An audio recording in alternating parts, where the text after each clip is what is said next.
Segunda leitura. Carta de São Paulo aos Gálatas. Irmãos, quando se completou o tempo previsto, Deus enviou o seu Filho, nascido de uma mulher, nascido sujeito à lei, a fim de resgatar os que eram sujeitos à lei e para que todos recebêssemos a filiação adotiva.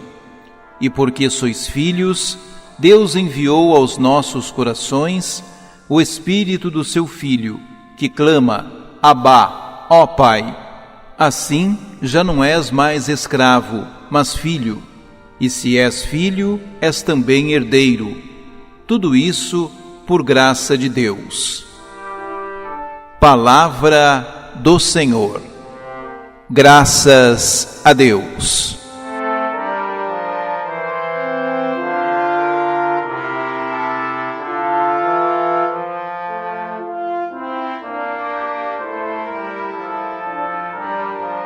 Paulo recorda aqui aos Gálatas algo de fundamental. Cristo veio a este mundo para libertá-los definitivamente do jugo da lei. A consequência da ação redentora de Cristo é que os homens deixaram de ser escravos e passaram a ser filhos, que partilham a vida de Deus. A palavra-chave é, aqui, a palavra filho, aplicada tanto a Cristo como aos cristãos. Cristo, o Filho, foi enviado ao mundo pelo Pai com uma missão concreta: libertar os homens de uma religião de ritos estéreis e inúteis, que não potenciavam o encontro entre Deus e os homens. E Cristo, identificando os homens com Ele, levou-os a um novo tipo de relacionamento com Deus e fê-los filhos de Deus. Por ação de Cristo, os homens deixaram de ser escravos e passaram a relacionar-se com Deus como filhos livres e amados, herdeiros com Cristo da vida eterna. Depois desta promoção, fará algum sentido querer voltar a ser escravo da religião das leis e dos ritos?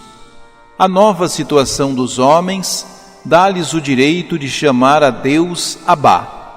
Paulo utiliza esta palavra aqui, apesar de os judeus nunca designarem Deus desta forma. Ela expressa uma relação muito próxima, muito íntima, do gênero daquela que uma criança tem com seu pai. Exprime a confiança absoluta, a entrega total, o amor sem limites. A insistência de Paulo nesta palavra deve ter a ver com o Jesus histórico. Jesus adaptou-a para expressar a sua confiança filial em Deus e a sua entrega total à sua causa. Ora, é este tipo de relação que os cristãos, identificados com Cristo, são convidados a estabelecer com Deus. Gálatas 4:4 é o único lugar em que Paulo se refere à mãe de Jesus. Deus enviou o seu Filho, nascido de uma mulher. No entanto, Paulo não parece interessado aqui em falar de Nossa Senhora, mas em sublinhar a solidariedade de Cristo com o gênero humano.